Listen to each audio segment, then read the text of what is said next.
तो किसान भाइयों नमस्कार। और आप देख रहे हैं किसान सेवा चैनल। और आज के वीडियो में हम बात करेंगे कि मक्का की फसल जो किसान भाई लगाते हैं तो उसमें अच्छे उत्पादन के लिए, ज़्यादा उत्पादन के लिए कौन कौन सी बातों का हमको ध्यान रखना है।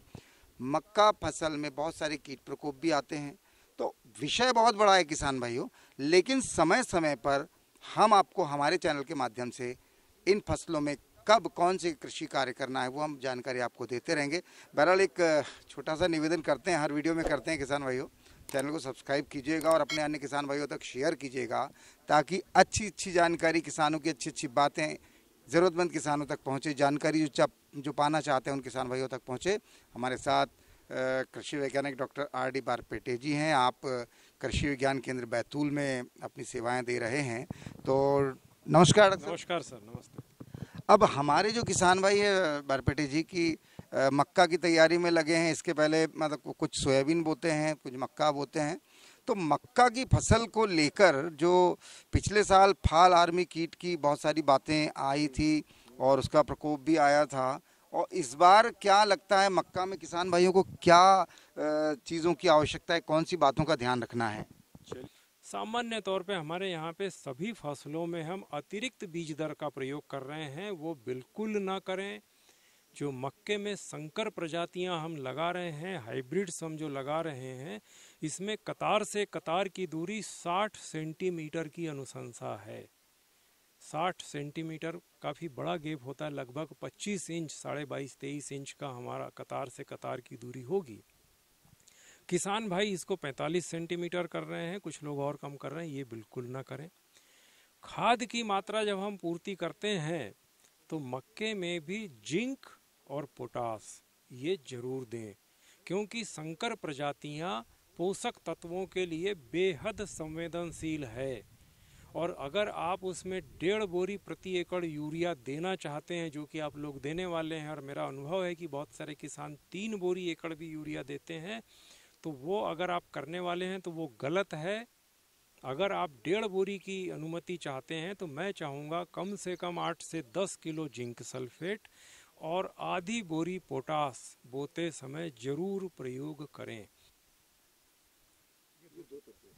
ये देखिए, दोनों तत्व ऐसे हैं जो कीट व्याधि के लिए प्रतिरोधकता देते हैं पौधों को। तो ये आप बिल्कुल सुनिश्चित कर लें कि आपको जिंक देना है और पोटास देना है। कतार से कतार की दूरी को 60 सेंटीमीटर करना है। पौधे से पौधे की दूरी हम 20 से 25 सेंटीमीटर, लगभग 10 से 12 इंच के ऊपर हम पौधे से पौधे की दूरी रखेंगे। और चूंकि मक्के का बीज 99% हमारे किसान हाइब्रिड का उपयोग कर रहे हैं, तो हाइब्रिड सीड जो है वो ट्रीटेड है, उपचारित है, उसको फिर से उपचारण की ज़रूरत नहीं है। अगर आप बाज़ार से संकर बीज ले रहे हैं, आप उसको ध्यान से देखिए, उसके ऊपर आपको एक रसायन की कोटिंग आपको दिख जाएगी।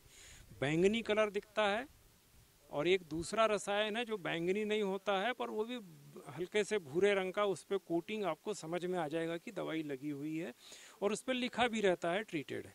तो अगर वो आप संकर बीज ले रहे हैं तो ऑलरेडी ट्रीटेड है, उपचारित है, उसको फिर से उपचारण की ज़रूरत नहीं है।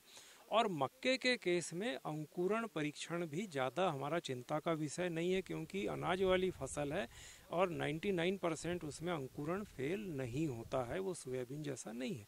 तो ये दो चीज़ें हमारे लिए ज़्यादा बड़ा चिंता का विषय नहीं है। पर बोने का समय, कतार से कतार की दूरी, पौधे से पौधे की दूरी, और आपका जो मतलब इसमें बोने का जो ड्राई स्विंग है, खाद की मात्रा सल्फर और पोटास, ये आपका अनिवार्य बात है जिसके ऊपर आपको ध्यान रखना है। अब इसमें एक चीज़ और है, खरपतवार प्रबंधन के लिए 2 तरह के रसायनों की अनुशंसा है। एक है प्री इमरजेंस और एक है पोस्ट इमरजेंस। मतलब उगने के पहले वाला ग्रुप है एक, और एक उगने के बाद वाला ग्रुप है। अगर आप उगने के पहले वाले का प्रयोग करते हैं, उसकी लागत बहुत कम है, वो आपको 1 एकड़ में मुश्किल से 300-350 रुपये का खर्चा है।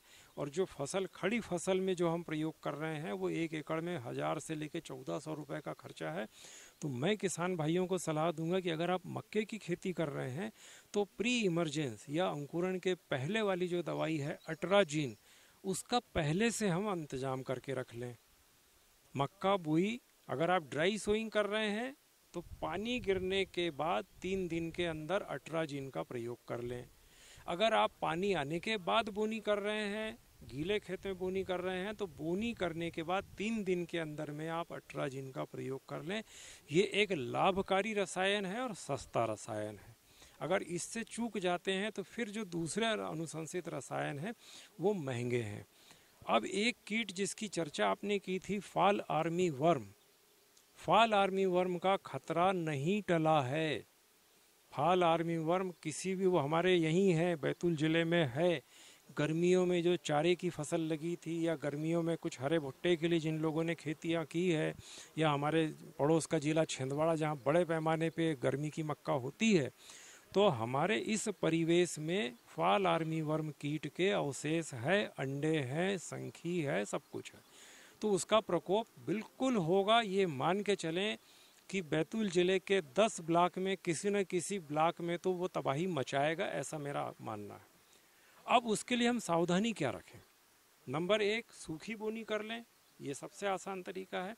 नंबर 2, खाद की संतुलित मात्रा। नंबर 3, जब फसल हमारी 15 से 25 दिन, 15 दिन की कम से कम हो जाए, से लेके 25 दिन, मतलब घुटने के नीचे से लेके घुटने तक या घुटने के थोड़े से ऊपर तक, बस इस हाइट की जब फसल होगी, उस हाइट की फसल में लकड़ी का बुरादा या रेत या राख, इसका भुरकाव कर दें। ये निश्चित ही थोड़ा सा कठिन काम है पर सस्ता है, इसमें मेहनत ही लगना है, बाकी खर्चा नहीं है, रसायन का खर्चा नहीं है। लकड़ी या रेत या राख का बुरादा आप पोंगलियों में अगर डालते हैं तो ये एक बहुत प्रभावी कदम है जो इस कीट को रोकता है। इसके अलावा इसके कुछ फेरामोन प्रपंच हमारे पास हैं। फॉल आर्मी वर्म के लिए फेरामोन प्रपंच है, आप उसको लगा के रखें। फॉल आर्मी वर्म कीट के लिए हमारे पास प्रकाश प्रपंच है, उसको आप लगा के रखें। और अंत में लगातार निगरानी करने के बाद जैसे ही इस कीट का आपको प्रकोप दिखाई देता है, इसकी जो मोटी इल्ली मतलब भूरे कलर की और थोड़ा सा ब्लैकिश भी होती, स्लेटी कलर की, 2 तरह के रंग इसमें आ रहे हैं, और उसके सिर के ऊपर उल्टे वाय आकार की लाइनिंग होती है। लाल रंग का मुंह होता है और ऐसे उल्टे वाय आकार की, अंग्रेजी का जो वाय अक्षर होता है उसको उल्टा कर दीजिए, उस टाइप की लाइनिंग उसके सिर के ऊपर दिखती है। और पूंछ की तरफ आखिरी उसका जो खंड है उसमें 4 काले डॉट स्क्वायर में, वर्गाकार स्थिति में 4 काले डॉट होते हैं। अगर ये दिख रहा है तो वो फॉल आर्मी वर्म का कीट है। तने के अंदर घुस जाता है और पोंगली से बाहर बड़ी मात्रा में इसका मल निकलता है। खाने के बाद इसका जो एक्सक्रीटा है या विष्ठा है वो बड़ी मात्रा में निकलता है, ये इसकी पहचान है। चीर के देखेंगे पौधे को तो अंदर पूरा पौधा खोखला होता है और बारिश की स्थिति में ये पौधा गल जाएगा और पूरी तरह से ख़त्म हो जाएगा। एडवांस स्टेज में इस कीट के ऊपर सारी दवाइयाँ काम नहीं कर रही है। जितने भी प्रचलित हमारी दवाइयाँ हैं जिनका हम सोयाबीन में प्रयोग कर रहे हैं, वो दवाइयाँ इस कीट पे काम नहीं करती है। अगर फॉल आर्मी वर्म कीट का प्रकोप होता है तो इसमें हम इमामेक्टिन बेंजोएट जो दानेदार दवाई है उसका प्रयोग करें। फ्लूबेंडामाइड एक दवाई है तरल, उसका प्रयोग करें। राइनाक्सीपायर एक दवाई है तरल, उसका प्रयोग करें। ये स्पेसिफिक दवाइयाँ हैं। यहाँ पे एक जैविक दवाई की भी मैं चर्चा करूँगा, बिवेरिया बेसियाना। पर बिवेरिया बेसियाना बिल्कुल आरंभिक स्टेज में डलेगा। जब आपकी फसल 30 दिन 35 दिन की हो रही है, आपको कहीं 1 आध 2 कहीं जैसी दिखता है अटैक इसका, आप बिवेरिया बेसियाना का प्रयोग कर लीजिए, ये कारगर है। पर इसका जो प्रकोप बढ़ने के बाद बिवेरिया का प्रयोग ना करें, फिर आप इसमें रसायनों के ऊपर जाए जिसमें इमामेक्टिन बेंजोएट सब में कम कीमत का है और प्रभावी है। फ्लूबेंडामाइड और राइनाक्सीपायर भी प्रभावी है पर वो थोड़े से महंगे पड़ते हैं। तो इनमें से किसी एक रसायन का जो आपको सुविधाजनक लगता है उसका प्रयोग करें। और फॉल आर्मी वर्म या किसी भी तरह का कीट आने पे पहले यूरिया का प्रयोग रोकें। बहुत सारे लोग बोलते हैं कि यूरिया का अतिरिक्त डोज दे दो। अगर आप ऐसा कर रहे हैं तो आप आग में घी डाल रहे हैं। आप यूरिया का प्रयोग पहले रोकें, कीटनाशक दवाइयों का प्रयोग करें।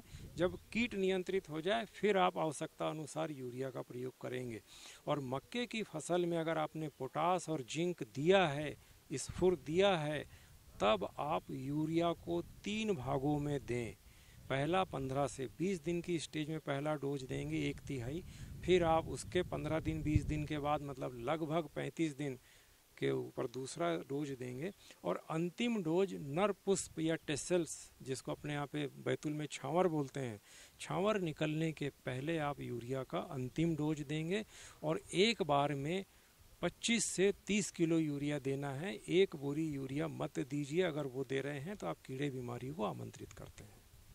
तो इन चीज़ों का ध्यान रखिए और कृषि विज्ञान केंद्र से, कृषि वैज्ञानिकों से, किसान चैनल से जुड़े रहिए। अपनी समस्याओं से हमको लगातार अवगत कराते रहिए। हम समय समय पर प्रयास करेंगे कि आपको जो कष्ट है उनका निवारण हम कर सकें। धन्यवाद।